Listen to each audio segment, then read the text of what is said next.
Luis Alexis nos concluyó el capítulo 2 de la carta a Tito. Y esta mañana vamos a iniciar el capítulo 3, del versículo 1 al versículo 3. Y vamos a iniciar leyendo la palabra de Dios. Dice así: recuérdenles que se sujeten a los gobernantes y autoridades, que obedezcan, que estén dispuestos a toda buena obra, que a nadie difamen, que no sean pendecieros, sino amables, mostrando toda mansedumbre para con todos los hombres, porque nosotros también éramos en otro tiempo insensatos, rebeldes, extraviados, esclavos de concupiscencias y deleites diversos, viviendo en malicia y envidia, aborrecibles y aborreciéndolos unos a otros. Señor, te queremos dar gracias esta mañana que nos permites reunirnos como familia, Señor. Señor, sabemos que tu palabra nos reúne para bendecirnos, Señor. Danos un corazón humilde que pueda recibir la amonestación, la corrección, la enseñanza, la instrucción, Señor. Y también permítenos hacernos perfectos a través de tu palabra, Señor. Te ruego que en esta mañana uses mi vida para la gloria de tu nombre y que les dé un corazón humilde a mis hermanos también para escuchar tu palabra, Señor. Que tu palabra esta mañana es autoritativa sobre nuestras vidas. Señor, que tu palabra pueda ser oída esta mañana, Señor, y que tu voluntad también pueda ser obedecida por nosotros. Ayúdanos, Señor. Tú ves cómo nos cuesta ir a la práctica, Padre. Señor, véncenos a través de tu Espíritu Santo y tu palabra, Señor, esta mañana. Amén y amén. Bueno, le quiero animar que pueda soportar ahí un tiempo escuchando la palabra del Señor. Y que nos podamos, que Dios nos dé corazón para escuchar esta mañana.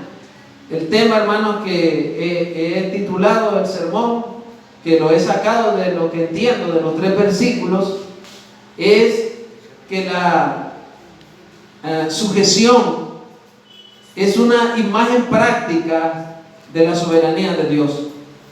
O sea, si Dios nos manda a nosotros someternos a autoridades, eso es simplemente una imagen de que si realmente nosotros estamos entendiendo qué es la soberanía de Dios. Yo sé que todo el mundo piensa que Dios es soberano, pero en la práctica no es cierto. Cuando ya nosotros nos metemos debajo a la profundidad de ver, nosotros entendemos que no todos creemos en la soberanía de Dios. Hay gente que no cree que lo del COVID, por ejemplo, está bajo la soberanía de Dios y lo ve como un demonio, como algo que se ha escapado de la mano de Dios. No es cierto. Dios es soberano aún sobre eso. Todo está debajo de la soberanía de Dios. Y esta mañana también vamos a someter este tema bajo la soberanía del Señor. Y he estado meditando esta semana, hermanos, porque sé dónde vivimos y sé lo que estamos pasando nosotros como país. Y el hecho de vivir en este contexto particular hoy en día, en un tiempo donde hay tanta agitación social, incluso en nuestro país, con autoridades que pueden ser cuestionables desde el punto de vista que lo queramos ver. Y tal vez nosotros puede venir un pensamiento y decir, no son dignos de someternos. Bueno, vamos a ver qué dice la palabra del Señor. Hoy mismo estamos nosotros inmersos incluso en tiempos de elecciones, y somos llamados como ciudadanos a escoger autoridades. No se pongan, sé que tal vez hablar de hermano de política, casi nunca hablar de política. Sin embargo, esta situación que le estoy mencionando de vivir en un contexto difícil, nosotros como hermanos en el Señor que vivimos en esta ciudad, en este país, el hecho de que tenemos un contexto incluso de elecciones, a nosotros como creyentes no nos da el derecho de no obedecer la palabra de Dios. Como la Biblia dice, sujétense a la autoridad. Dios demanda sujetarnos y obedecer a autoridades civiles. No está hablando aquí de la iglesia, está hablando fuera de la iglesia. es ahí también donde nosotros vemos que si realmente el Espíritu Santo está obrando en la vida de cada creyente para que pueda obedecer. Y voy a hablar de una objeción que puede haber esta mañana al sermón. Puede que cada uno de nosotros estemos sorprendidos, que estemos hablando esta mañana un poco sobre autoridades civiles. Tal vez nosotros pensemos que Cristo no tiene nada que ver con las autoridades terrenales. Y tal vez tú pienses esta mañana de que esto tiene que ver con política. Si tu reacción es esta o algo parecido, hermano, a esto, permítame, hermano y hermana, esta mañana decirle algo. Que nosotros, si pensamos de esta manera, que nosotros no tenemos nada que ver con lo social, que no tenemos nada que ver con las autoridades, nosotros tenemos un falso imagen de lo que es la soberanía de Dios. Porque la soberanía de Dios está ahí. Pensar que no hay ninguna conexión entre nosotros como creyentes que vivimos en una sociedad y no tenemos nada que ver con lo de afuera, es tener una imagen muy reducida de lo que realmente es la soberanía de Dios. Sobre todas las áreas de la vida, Dios está ahí. Incluso sobre una autoridad civil, sobre lo que esté afuera, Dios está ahí. Imagínense que tal vez esta mañana yo le enseñara a ustedes de que nosotros solo somos creyentes de cosas espirituales y que afuera nosotros no somos nada. Eso es incorrecto. Nuestra vida tiene que ver con todo de una manera integral. Si nosotros esta mañana estamos aquí en el culto y nosotros adoramos, cantamos y escuchamos la palabra, pero fuera de la iglesia, de este local salimos y cada quien hace lo que quiere, eso no es ser cristiano. Somos dentro y fuera, llevamos el testimonio de Cristo en nuestra vida. Somos una vida integral. Y permítame compartirle un versículo esta mañana en el primer libro de la Biblia, en Génesis, capítulo 18. Y el contexto de lo que pasa en Génesis 18 es que viene la destrucción de Sodoma y Gomorra. Pero quiero que leamos un versículo en particular. Génesis capítulo 18, versículo 25. Dice así la palabra del Señor. Abraham dice esta declaración de Dios que es cierta. Él dice: lejos de ti el hacer tal. ¿Qué era lo que se refería a Abraham? Lo siguiente: que hagas morir al justo con el impío y que sea el justo tratado como el impío. ¿Qué dice Abraham? Nunca tal hagas.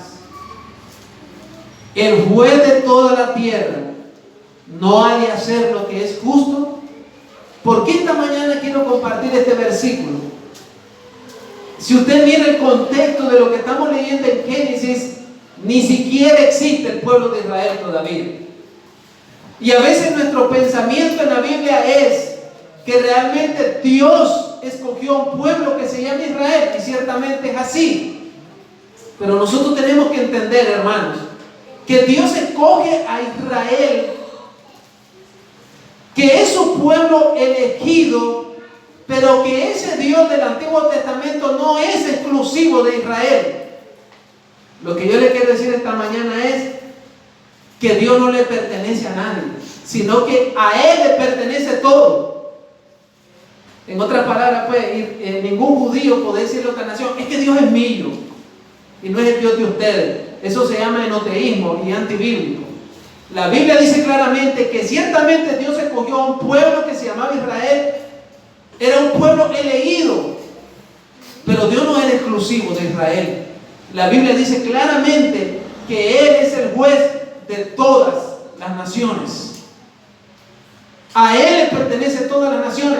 En ese tiempo había otras naciones y todos estaban sujetas a Dios, aunque Él escogió a un pueblo solamente.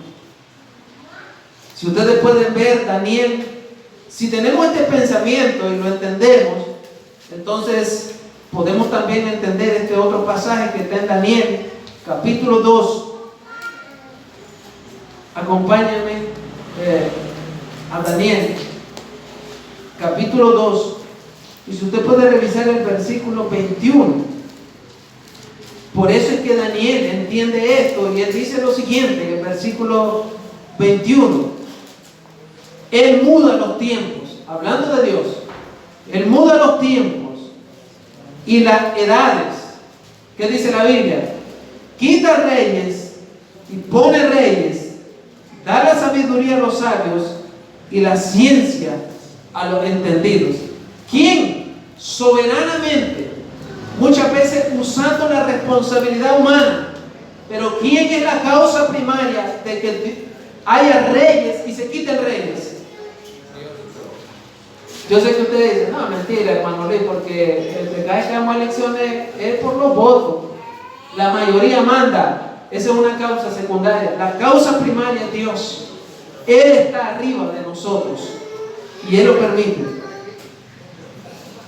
Permítame leerle de la confesión de que nosotros tenemos en la iglesia como nuestro credo, la confesión bautista de 1689.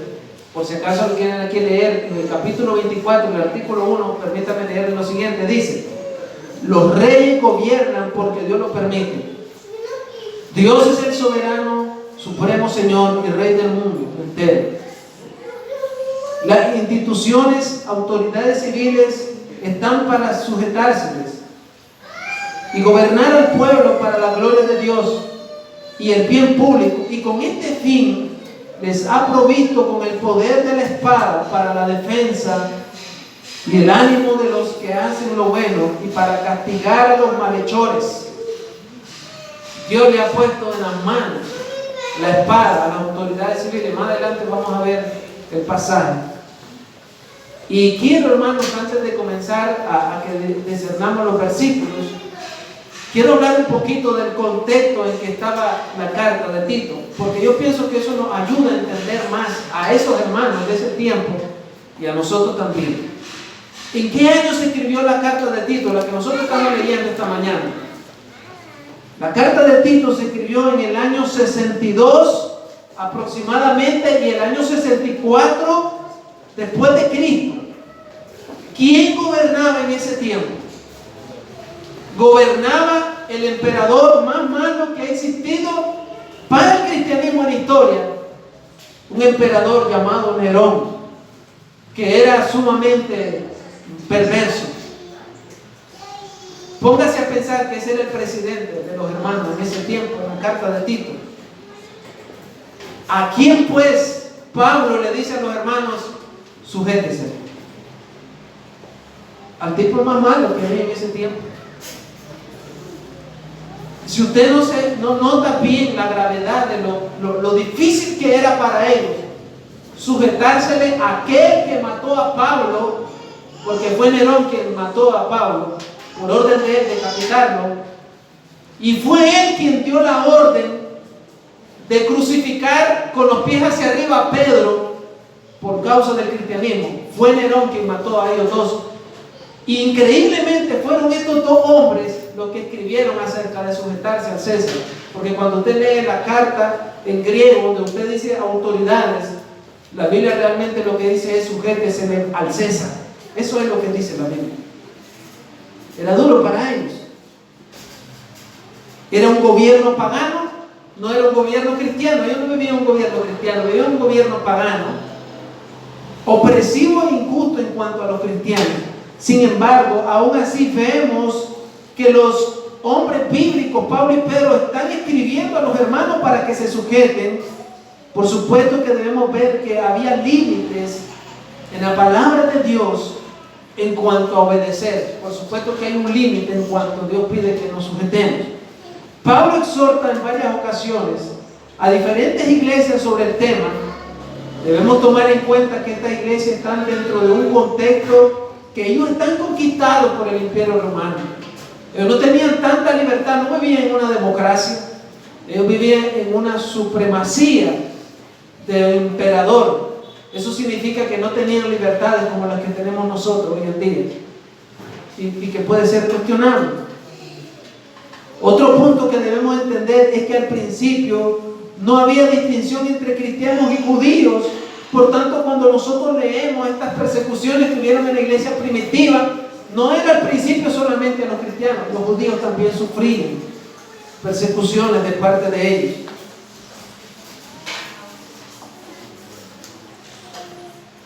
Quiero animarles de que leamos Romanos, capítulo 13, versículo 1 al 4. Romanos, capítulo 13, versículo 1 al 4. Esto es paralelo a Tito 3:1. Dice así: dice la palabra de Dios: sométase toda persona a las autoridades superiores. Realmente no se está refiriendo a las autoridades eclesiales, se está refiriendo a las autoridades civiles. Porque no hay autoridad. Por eso es que le digo, tenemos que entender que Dios es soberano, porque dice, porque no hay autoridad sino de parte de Dios, y las que hay por Dios han sido establecidas. Versículo 2: de modo que quien se opone a la autoridad, a lo establecido por Dios, resiste, y los que resisten acarrean condenación para sí mismos, porque los magistrados no están para infundir temor al que hace el bien, sino al mal. ¿Quieres pues no temer a la autoridad? Haz lo bueno y tendrás alabanza de ella, porque es servidor de Dios para tu bien. Pero si haces lo malo, teme, porque no en vano lleva la espada, pues es servidor de Dios, vengador para castigar al que hace lo malo. Ese es un pasaje donde Pablo anima a la iglesia a obedecer la autoridad. Pablo, como le decía, muere en el año 64 bajo el imperio de Nerón. Y Pedro fue el otro que escribió sobre este tema, y quiero que leamos. Pedro lo dice en la primera carta de Pedro, en el capítulo 2. Quiero animarle que lo leamos esta mañana. Primera carta de Pedro, en el capítulo 2.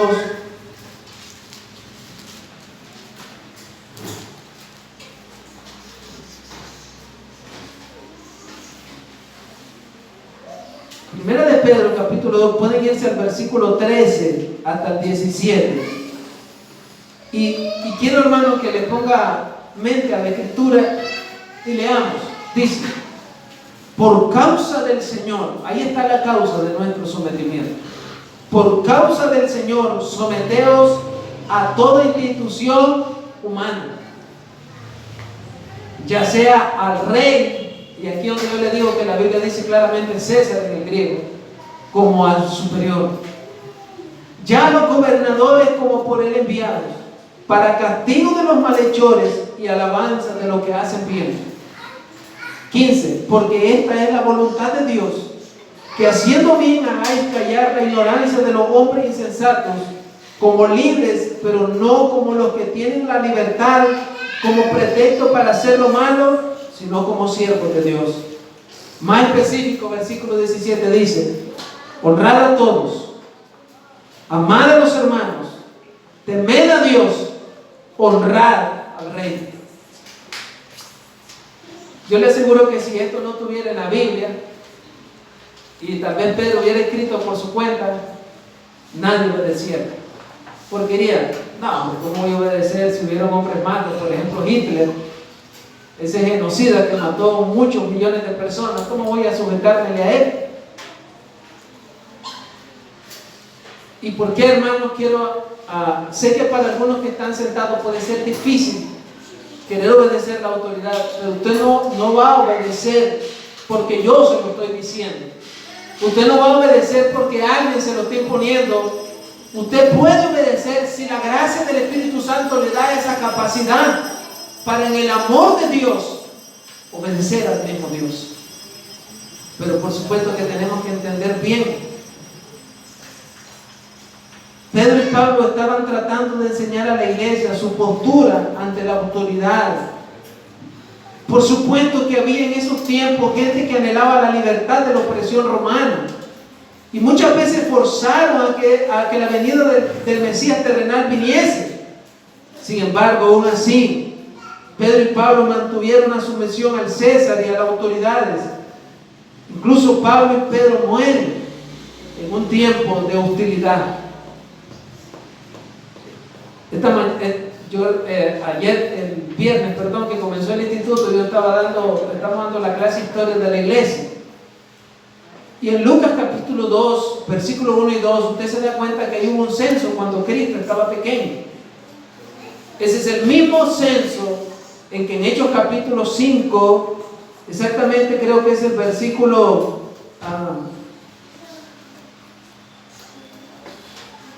35, creo que es, donde Gamaliel habla de un hombre que se llamaba Judas.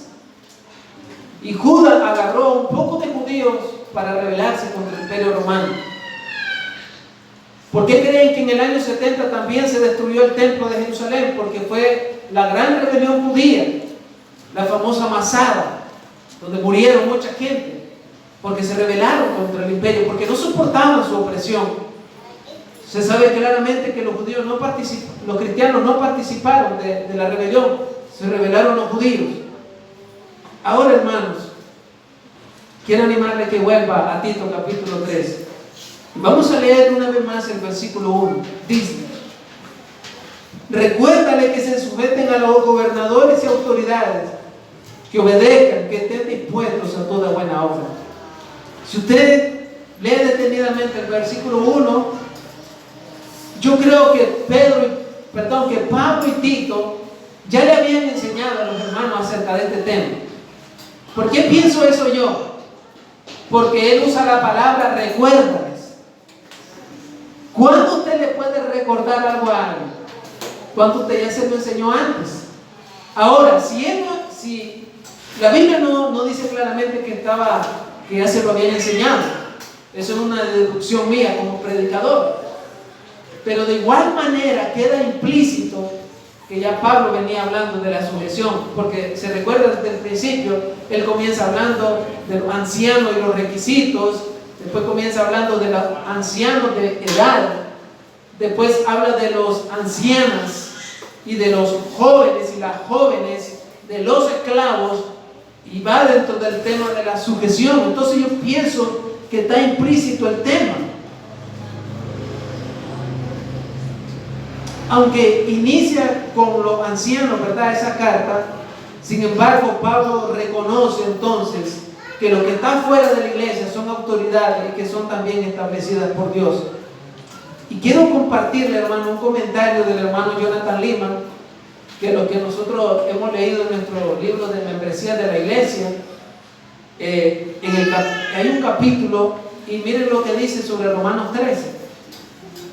Es cierto que como cristianos individuales debemos someternos a la autoridad del Estado, pero recuerde que este es servidor de Dios y vengador para castigar. Eso es lo que dice Romanos 13:4. Si el Estado posee el poder de la espada, pero la tiene únicamente porque Dios se la ha otorgado, también es cierto que las iglesias deben cumplir con las leyes vigentes cuando se refiere a cosas como adoptar un código postal, por si acaso tenemos un edificio, o pagar impuestos a algún personal, si acaso tenemos algún personal contratado.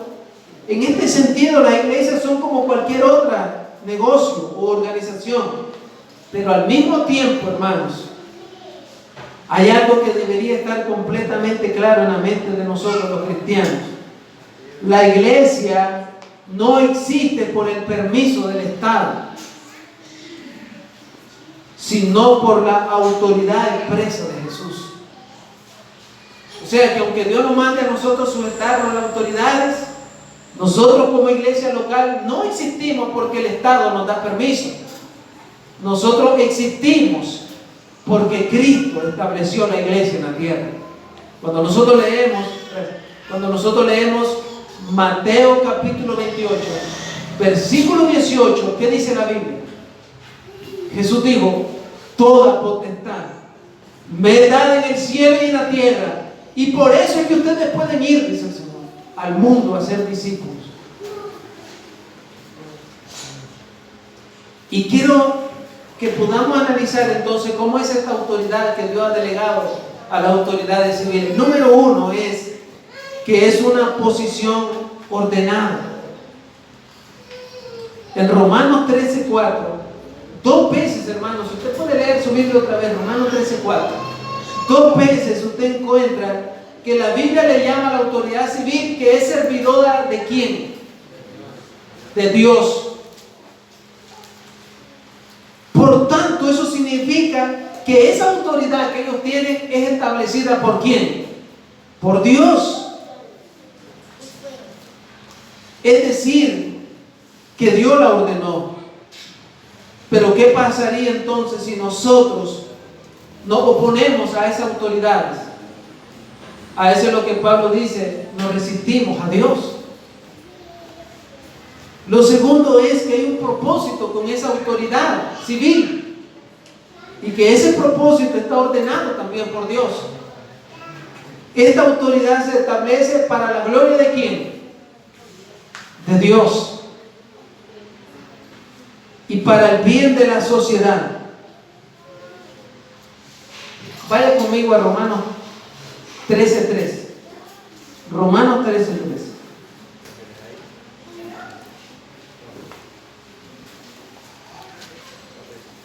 Dice, porque los magistrados no están para infundir temor ¿a quién? Al que hace el bien. Ese debería ser su trabajo ideal, ¿sí o no? O sea, si usted hace bien, no deberían infundir temor a usted, sino al malo.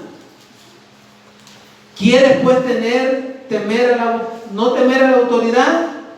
Haz lo bueno y tendrás que alabanza de ella. Miren, usted sabe que si yo fuese, voy a poner un ejemplo sencillo, pero si yo fuese un ladrón que tiene cuentas pendientes con la autoridad y si ahí están unos policías y hay carteles que me buscan, ¿usted cree que yo voy a poder caminar en la calle tranquilo viendo policías? Difícil. Yo voy a estar nervioso, voy a buscar otra calle. Pero si yo soy un ciudadano que trata de cumplir todo a normalidad, ¿qué problema tengo yo de que si hay corrupción en ellos? No me importa, no me interesa. Yo me siento bien, que puedo pasar con toda normalidad y tranquilidad. Ese es un ejemplo para ver eso. Ellos entonces deberían, de parte de Dios, mantener la justicia y la paz en una sociedad,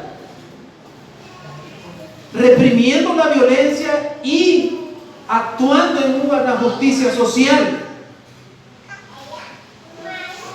A eso es lo que Daniel se refería cuando Nabucodonosor no estaba haciendo las cosas bien. Vaya conmigo a Daniel capítulo 4, versículo 27. Mire el consejo de Daniel. Daniel capítulo 4, versículo 27. Cuando se había decretado un juicio contra Nabucodonosor, mire lo que Daniel dice en el versículo 27 del capítulo 4. Por tanto, oh rey, acepta mi consejo. Tu pecado redime con justicia y tus iniquidades. ¿Qué iba a hacer él? Haciendo misericordia ¿para quiénes? Para con los oprimidos. Pues tal vez será eso una prolongación de tu tranquilidad. ¿Por qué Daniel exhorta a Nabucodonosor que haga esto? Porque ese era su trabajo. Traer paz al oprimido y seguridad. Pero en esos tiempos no estaba sucediendo eso. Cuando nos vamos a Mateo, hermanos, capítulo 22, versículo 15. Estos son algunos versículos, pero quiero animarle que lo leamos. Versículo 15, Mateo 22. Entonces se fueron los fariseos y consultaron cómo sorprenderle en alguna palabra. Este es a Cristo. Y le enviaron los discípulos de ellos con los herodianos que trabajaban en el gobierno romano. Y le enviaron diciendo, mírenlo cómo lo adulaban al Señor los gobernadores. Sabemos que eres amante de la verdad y que enseñas con verdad el camino de Dios y que no te cuidas de nadie porque no miras la apariencia de los hombres. 17. Dinos pues, ¿qué te parece ¿es lícito dar tributo a César o no? Lo estaban haciendo por probar al Señor. Pero Jesús, conociendo que había maldad en ellos, les dijo: ¿por qué me tientan? Ustedes son hipócritas. Muéstrenme la moneda del tributo. Y ellos le presentaron un denario. El denario tenía sellado la cara del César. Entonces le dijo: ¿de quién es la imagen? ¿De quién es la inscripción que está en esta moneda?, le dijo Cristo. Le dijeron: pues del Señor, del César. Y les dijo Jesús: entonces denle a César lo que él demanda, pero a Dios deben darle lo que es de Dios. Oyendo esto, se maravillaron, dejándole se fueron.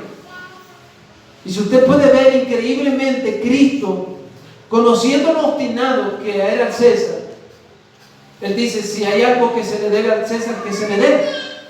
Él respetó la autoridad. Lo tercero, hermanos, que quiero que podamos ver es que la autoridad civil es un poder que ha sido ordenado por Dios, y nosotros debemos estar claros de eso. Dios es el que ha provisto el poder de la espada. Esto significa que la esfera de la acción de la autoridad civil es solamente en la esfera civil. Y quiero que le ponga mente a esto. Las espadas, usted mira, ¿y por qué está hablando de espada, hermano Luis? Lo estoy hablando no porque yo lo invente, porque la palabra de Dios lo dice, pero quiero leerlo mejor. No quiero crear prejuicios en sus mentes, hermano. Quiero que lea conmigo Romanos 13:4. Voy a usar la palabra espada porque Dios la permite al gobierno civil. Romanos 13:4 dice: porque es servidor de Dios para tu bien, pero si hace lo malo, teme, porque no en vano lleva ¿qué? La espada. Dios le ha permitido a la autoridad civil llevar la espada para castigar. Y por eso esta mañana yo voy a usar esa palabra. Pero esto solo debe usarse para el mundo civil. ¿Por qué? Las espadas no pueden ser usadas para educar a nuestros hijos. Las espadas no pueden usarse para disciplinar a los cristianos. Las espadas no pueden usarse por si dentro de nosotros hubiera un hermano indisciplinado y nosotros queremos aplicar la disciplina. Nosotros no podemos usar la espada con él. Usted sabe que la Biblia nos enseña a nosotros cómo disciplinar a un hermano. Eso se llama disciplina eclesial. Es distinto, no es la espada civil. Son adecuadas, estas espadas son adecuadas para refrenar, eso sí, a los criminales violentos que están en la sociedad, para la injusticia, para la corrupción pública, es para eso, pero no es para los hermanos como iglesia local. En Génesis 9:6 Dios lo permite. En Génesis 6, ¿qué es lo que nosotros tenemos? Nosotros tenemos la recreación después del diluvio. ¿Y para qué Dios permitió el diluvio? Para acabar con la maldad de la humanidad, ¿sí o no? Pero mire cómo Dios sabía que el ser humano seguiría siendo malo, porque después del diluvio, cuando solo quedaron 8 personas, Dios sabía que seguirían matándose uno a otro, porque Él dice: el que mate a uno, y como ese uno que va a morir es hecho a la imagen mía, el que mate a un ser semejante a mí, morirá de la misma manera, dice el Señor, a espada morirá. Dios entonces estaba permitiendo la pena capital, una vida por una vida. Dios lo permitió. Usted me podría decir esta mañana: hermano, pero eso pasó en el Antiguo Testamento. Ok, permítame leer un proverbio. Usted me va a decir: pero proverbios también está en el Antiguo Testamento. Proverbios son principios. Sin embargo, vamos a leer uno que está en Proverbios 16, versículo 14. Dice: la ira del rey es mensajero de muerte, mas el hombre sabio la evitará. Versículo 15: en la alegría del rostro del rey está la vida, y en su benevolencia es como nube de lluvia tardía. ¿Qué es lo que está diciendo? Que muchas veces cuando el rey se aira, el pueblo sufre. Pero si el rey está alegre, dice el Señor, el pueblo va a estar alegre también. Ese es un gobierno ideal. En el capítulo 19 de Proverbios, si pueden ir al versículo 14, dice: la casa y la riqueza son herencia de los padres. No. Ahí estoy mal. Ok. Busque conmigo el versículo que le quería mostrar mejor en el Nuevo Testamento. En Mateo capítulo 26. Mateo capítulo 26.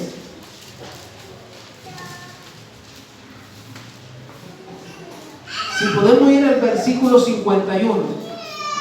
Mateo 26, 51. Dice así, 51 y 52. Pero uno de los que estaban con Jesús, extendiendo la mano, sacó su espada e hiriendo a un siervo del sumo sacerdote le quitó la oreja. Entonces Jesús, ¿qué dijo? Vuelve tu espada en su lugar. Y aquí Dios otra vez vuelve a decirte la pena capital. ¿Qué dice Jesús?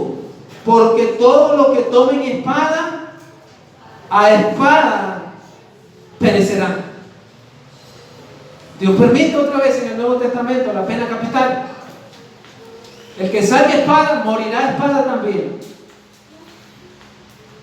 Pero hay que ver algo entonces. ¿Cuál era la postura entonces de Cristo? Porque es nuestro máximo ejemplo cuando Él vi a las autoridades. Bueno, vamos a ver primeramente el pasaje que ya leímos, donde Él dice: den al César lo que es del César. Pero hay otro pasaje, Juan capítulo 19. Acompáñenme por favor. Juan capítulo 19. En Juan capítulo 19, versículo 9 al 11, dice así: y entró otra vez en el pretorio, ahí es donde se juzgaban a los criminales ante el César, y dijo a Jesús: ¿de dónde eres tú? Mas Jesús no le dio respuesta. Entonces le dijo Pilato: ¿a mí no me hablas? ¿No sabes que tengo autoridad para crucificarte y que tengo autoridad para soltarte? Si usted mira, Pilato está apelando a de que él tiene una autoridad, ¿sí o no? ¿Y era cierto, sí o no? Claro que sí. Pero Jesús le aclara en el versículo 11 y le dice: ninguna autoridad, Jesús también le está reconociendo, ninguna autoridad tendrías contra mí si no te fuese dada el nombre de arriba. Por tanto, el que a ti me entregaron, mayor pecado tiene. Jesús le está diciendo: claro que yo reconozco que tú tienes una autoridad, pero esa autoridad vino del cielo. A eso es lo que se refiere Romanos 13 cuando dice: ninguna autoridad hay, sino es de parte de ¿quién? De Dios. ¿Y por qué nosotros decimos entonces que hay una soberanía de Dios en la autoridad humana? Porque la Biblia lo dice. Váyase conmigo a ese mismo evento, Hechos capítulo 3. Hechos capítulo 3.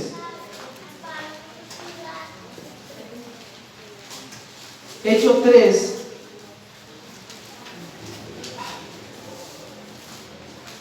En el versículo 23.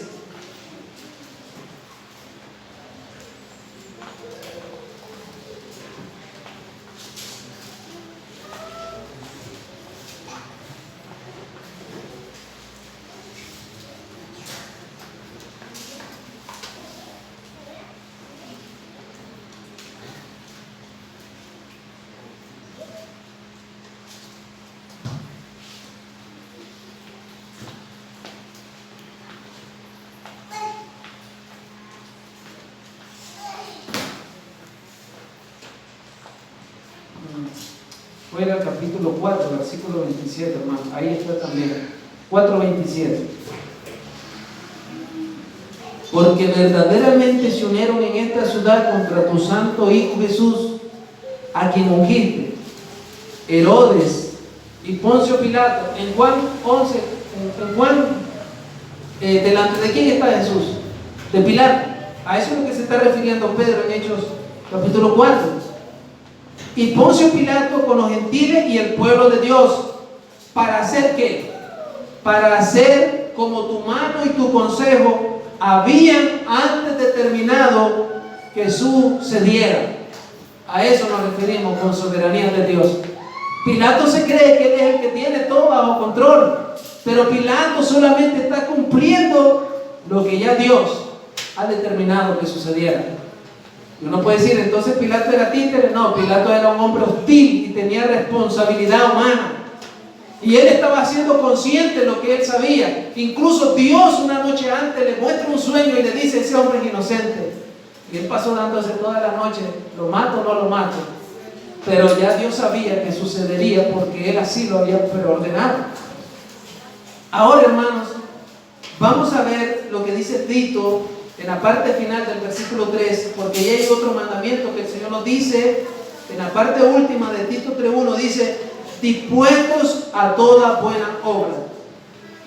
Lutero decía lo siguiente cuando se refería a ese versículo. Él decía, Dios no necesita tus obras para salvación, porque no las tienes. Ninguno de nosotros tiene obras para salvación. Pero mire lo que Lutero decía, pero tu vecino y tu hermano en tu iglesia local sí las necesitan para poder edificarse. Es un reflejo de la gracia. Debemos mostrar amor. Es un reflejo de la necesidad de las obras para que podamos ver como hombres la fe. Si el hermano Jimmy me dice a mí, hermano Luis, fíjense que yo tengo fe, pero ¿cómo yo lo puedo saber? Yo no soy Dios para entrar en su corazón. Dios me dice a mí cómo yo puedo ver que alguien tiene fe. Como dijo Jesús, el árbol por su fruto se conoce. Pero esa es una testificación a nosotros, los humanos. Dios no necesita ver obras para ver si eres salvo o no. Pero nosotros como seres humanos, la evidencia que tenemos de Dios para poder confirmar que un hermano realmente es cristiano es ver ¿qué? Sus obras. Mateo 5:16 dice Jesús, así alumbre vuestra luz delante de los hombres para que vean vuestra buena obra y glorifiquen a vuestro Padre que está en los cielos. O sea que lo que Dios está diciendo es cuando las autoridades civiles vean las buenas obras que ustedes están haciendo como cristianos, ellos van a glorificar al Señor y van a reconocer Dios está entre ellos. El asunto de las buenas obras es como principalmente los creyentes se recomiendan el evangelio a los no creyentes. En Tito 2:10 dice que cuando nosotros hacemos buena obra y nos conducimos bien en la sociedad, en la iglesia, eso está adornando la fe. Hay una fuerte conexión entre la fe que profesamos en Cristo y la obediencia a sus mandamientos. Quiero pedirle que vayamos a 1 Corintios, en el capítulo 14. 1 Corintios, capítulo 14.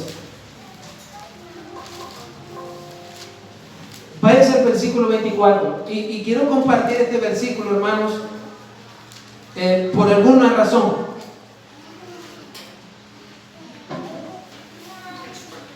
Hace algunos días atrás, yo recuerdo que un pastor que es de años y de ministerio, él se me acercó y él quiso como, tal vez como apartarme a mí y me dice, Luis, ¿cómo tú sabes que eres pastor? Si ninguna denominación de la vieja que hay aquí en Carazo te ha ordenado como pastor. Estamos hablando de las iglesias que tienen trayectoria. ¿Cómo tú puedes saber entonces que eres pastor si ninguna de ellas te ordenó? ¿Cómo tú puedes saber que ese grupo de hermanos que se reúne contigo están bien legalmente delante de Dios sin ninguna orden de las que son de tradición lo ha ordenado a ellos como pastor? Inmediatamente cuando él me dice eso, a mí se me viene en el mismo tiempo lo que pasaba en el tiempo cuando en la Edad Media estaba la iglesia católica como la iglesia madre. Y usted sabe que muchos hermanos que abrieron sus ojos y comenzaron a ver que no estaba bien el catolicismo, se separaron. Por eso nos llamamos protestantes. Y muchos hermanos comenzaron a hacer cultos en sus casas, con grupos pequeños. Y pasaban los obispos con sus grandes congregaciones y comenzaban a apedrearlo y a burlarse y le decían, dicen que son cristianos. Lutero miraba eso. Los pastores de esas iglesias pequeñas sufrían. Y ellos un día llegaron donde Lutero y dijeron, ¿cómo nosotros sabemos que somos iglesia? Y Lutero reflexionó en este pasaje que yo voy a leer esta mañana. Dice 1 Corintios capítulo 14 versículo 2. Pero si todos profetizan y entra algún incrédulo o indocto, por todo es convencido, por todo es juzgado. Está hablando de cuando cada uno de nosotros hemos estudiado la palabra y la proclamamos y la enseñamos entre nosotros. Dice el versículo 25, lo oculto de su corazón se hace manifiesto y así, postrándose sobre el rostro, adora a Dios, declarando que verdaderamente Dios está ¿dónde? Entre nosotros. Si aquí alguien viene de afuera, nosotros no tenemos ningún título, ninguna credencial de ninguna denominación que sea histórica. Pero la Biblia no dice que eso es lo que nos acredita como iglesia local. Lo que acredita como iglesia local es que todos nosotros profeticemos la palabra de Dios, que esté entre nosotros. Y cuando el incrédulo mire y diga, verdaderamente ahí realmente están predicando la palabra sana de Dios y están alabando al Señor, Él se va a postrar en su rostro y Él no dice que nosotros, dice que el de afuera va a decir, verdaderamente Dios está donde, entre nosotros. No es la tradición lo que nos garantiza a nosotros ser una iglesia local. No es tantos años de ministerio lo que garantiza que una iglesia sea iglesia. Lo que garantiza es que la palabra esté entre ellos. Eso es una iglesia. ¿Qué pasaría si hay una iglesia que tiene 100 años pero no está predicando la palabra de Dios? No es iglesia. Pero ¿qué pasaría que hay un grupo nuevo que se levanta por gracia de Dios y tiene la palabra de Dios? Ellos son iglesia, no esta que tiene 100. Porque es la palabra de Dios. Pero es cuando nosotros vemos, hermanos, esa obra, eso lo tiene que ver desde afuera. Y el versículo clave es 1 de Timoteo capítulo 2.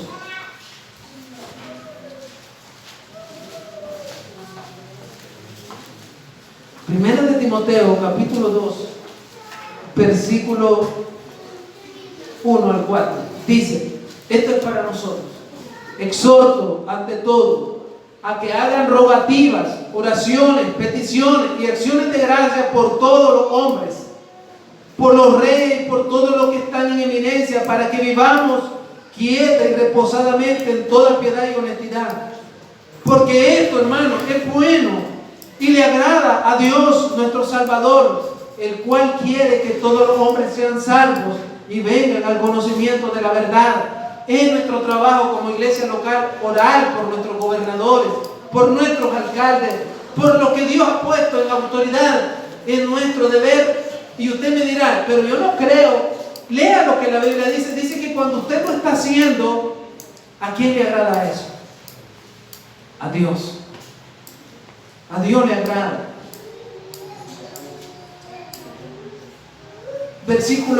Cuando vamos a Tito, versículo 2 dice, que a nadie difamen, que no sean pendencieros sino amables, mostrando toda mansedumbre para con todos los hombres. La obediencia a las autoridades es adecuada solamente en aquellas cosas que son lícitas. Entonces, es bueno que nosotros nos preguntemos esta mañana, entonces, hermano Luis, ¿qué es lícito para que nosotros obedezcamos? Lícito es todo aquello que está de acuerdo a la Escritura. Te voy a decir, ya no te va con más trabajo. Sí. Lícito es todo aquello que está conforme a la Escritura. Es decir, no es aquello que deriva de nuestras opiniones. Porque podría haber entre nosotros diciendo, mire, el gobierno tal es mejor que el gobierno tal. No es tus opiniones. No son tus gustos. No son tus preferencias, no son tus sentimientos, No son tus tradiciones, no son las cosas que te convienen, es la palabra de Dios. Mire, seamos honestos, dentro de nosotros secretamente hay gente de diferentes posturas. Pero imagínense que yo me pusiera a ver quiénes son de este bando y quiénes nosotros. Eso no es lo que nos determina a nosotros la obediencia, es la Escritura. Y entonces si yo pienso algo que a mí me gusta, pero la Escritura dice algo, a eso es lo que se llama someterse. Nosotros ahora que estamos estudiando la lección de los niños, hubo un punto bien importante que lo vimos esta semana. Los niños, por supuesto que si usted le dice a un niño, Cari, pórtese bien porque yo le voy a dar un esquimo, ¿usted cree que esta niña no se porta bien? Claro que se porta bien. ¿Sabe por qué? Porque sabe que va a recibir un esquimo, pero eso no es obediencia. Obediencia es que ella tiene que aprender a obedecerle aun cuando no le guste. Eso es obediencia. Porque entonces si usted acostumbra al niño que él obedezca solo cuando usted le promete algo, la pregunta es, ¿quién es el que manda? El niño lo manda a usted. Eso no es cierto. Eso no es bíblico.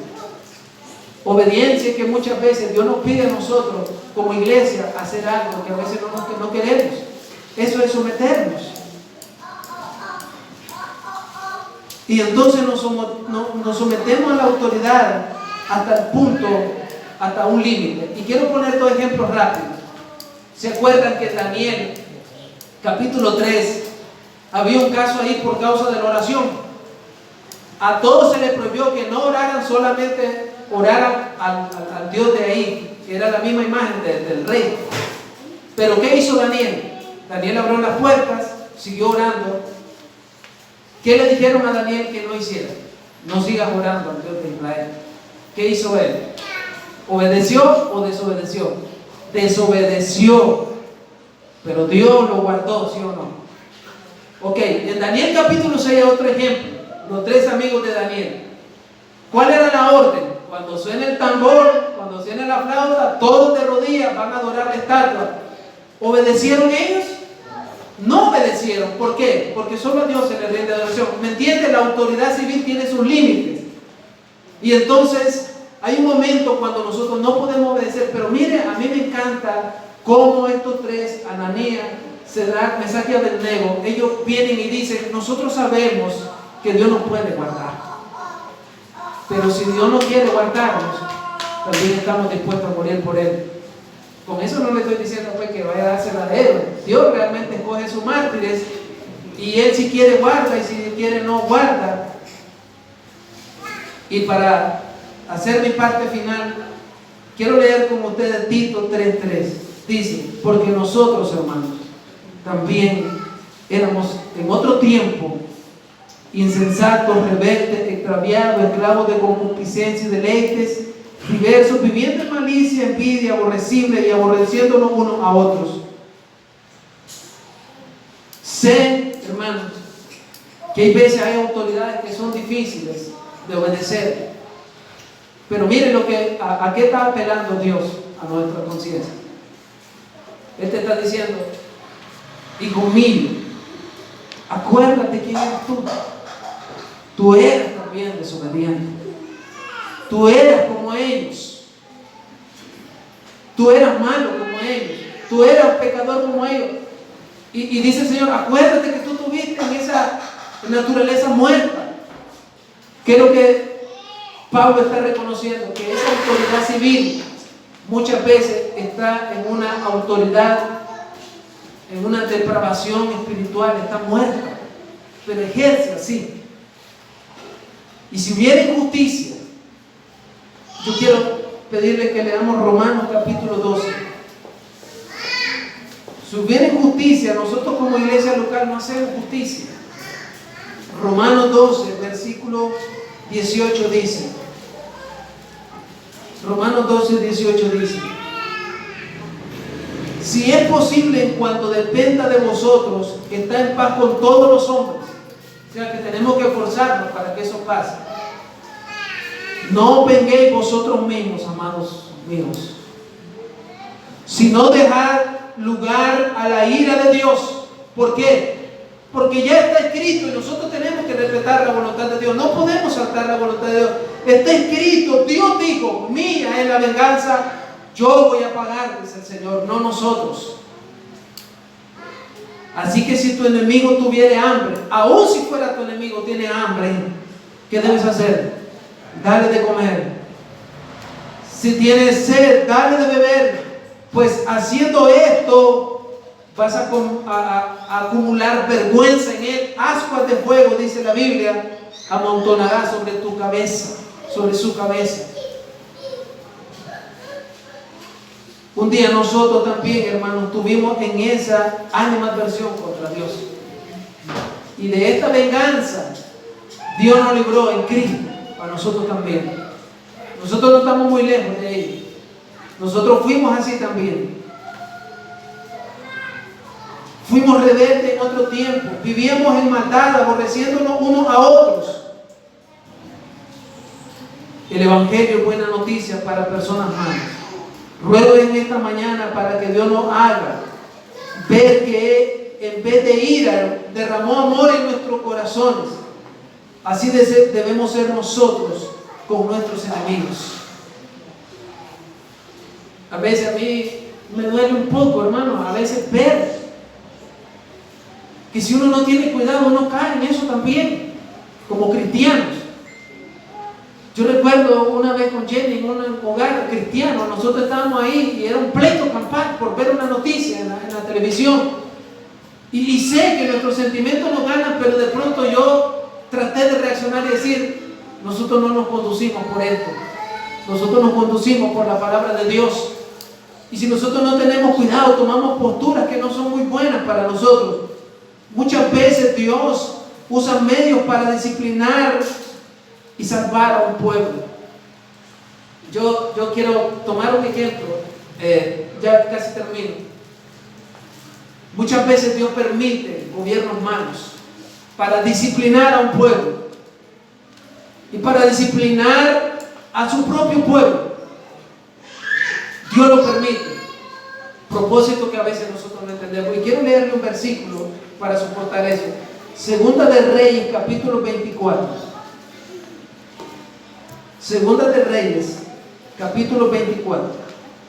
Si usted se va al versículo 1 y 4, miren de dónde vino esto. Dice: en su tiempo subió el campamento Nabucodonosor. Estoy leyendo el versículo 1. Rey de Babilonia. ¿Era buena cosa el rey? No, era un gobierno impío. Joacim vino a ser su siervo por 3 años, pero luego volvió y se rebeló contra él. ¿Quién era Joacim? El rey de Judá, el pueblo de Dios. Pero Jehová, versículo 2, pero Jehová envió contra Joacim tropas de caldeos. ¿Quién envió contra quién? Dios. Preparó a Nabucodonosor y lo envió a su propio pueblo, a sus hijos, para disciplinarles. Cuando usted ve el versículo 3, ciertamente vino esto contra Judá por mandato de quién. ¿Me entiende? Dios muchas veces lo permite. Algunos suponen que el derecho a la autoridad de un gobierno humano tiene fundamento en la voluntad de la mayoría. Eso no es cierto. Si usted entiende la soberanía de Dios, usted entiende que no es cierto. O sea, que si aquí salimos en votación y entonces el que está ahí está porque nosotros la mayoría lo pusimos. No, está ahí porque soberanamente Dios lo permitió. Otro, si alguien piensa que Él está ahí porque nosotros lo hemos consentido, soberanamente está ahí sobre eso. O porque Él hizo un pacto social con los que votaron con Él, falso, porque muchas veces ni se acuerdan de lo que prometieron. Sin embargo, la ley divina sí dice claramente que es Dios quien la permitió. Conclusión: la esfera de la iglesia es distinta de la autoridad civil, y eso tiene que estar claro aquí para nosotros.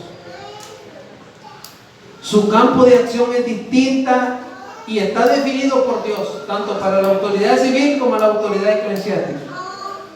Entendemos que hay una coordinación de Dios en ambas esferas, entre la iglesia y el Estado. Ninguna de ellas está subordinada a la otra, sino que ambas están subordinadas a Dios en Cristo. O sea, el Estado no puede venir a nosotros a subordinarnos en contra de la palabra de Dios, ni yo tampoco puedo decir, es que nosotros somos Dios y usted tiene que obedecer a nosotros. No, ellos y nosotros nos sometemos a Dios. Ninguno de nosotros tiene autoridad una sobre otra. Tanto la iglesia como el Estado deben reconocer esta autoridad y también reconocer su campo de acción. Sin embargo, es la iglesia a la que Dios le envía a orar por el Estado. Ahí no lo ha enviado Dios a orar por nosotros. Somos nosotros los que debemos orar por ellos. Obedezcamos eso, porque Dios lo dice así. Hermanos, oremos para darle gracias al Señor. Señor, rogamos que en tu gracia permitas la salvación y la paz en nuestra nación por nuestras autoridades, Señor. Entendemos que nuestros gobernantes están ahí, Padre, porque tú así lo has permitido. Incluso algunos que pueden estar entre nosotros, Señor, pueden pensar distinto. Aunque no entendamos todo tu propósito, Señor, pero ruego que en esta mañana el nuevo nacimiento que ha hecho en nuestras vidas nos haga entender que nosotros éramos como ellos, Señor. Y eso implica que un día tú nos llamaste a vida y a renunciar a la vieja vida, Señor. Te damos gracias esta mañana porque nos das pasajes como estos, Señor. Y ayúdanos, Padre. Yo quiero aprovechar esta mañana, hermanos, a que oremos por nuestra nación, hermanos. Señor, nosotros como iglesia local vivimos inmersos en un tiempo de elecciones, de turbulencia social, Señor. Nuestra esperanza no está, Padre, en nuestro próximo gobernante, Señor. Nuestra esperanza está en ti, Señor. Nuestra esperanza, Padre, está en tu gracia, Señor. Nuestra esperanza no está en este reino terrenal, Padre. Nuestra esperanza está en la gloria venidera, Señor. Pero rogamos que mientras vivamos en esta tierra podamos tener la paz que tú nos prometes en tu palabra, Señor. Guárdanos y protégenos en el nombre de Jesús. Amén y amén.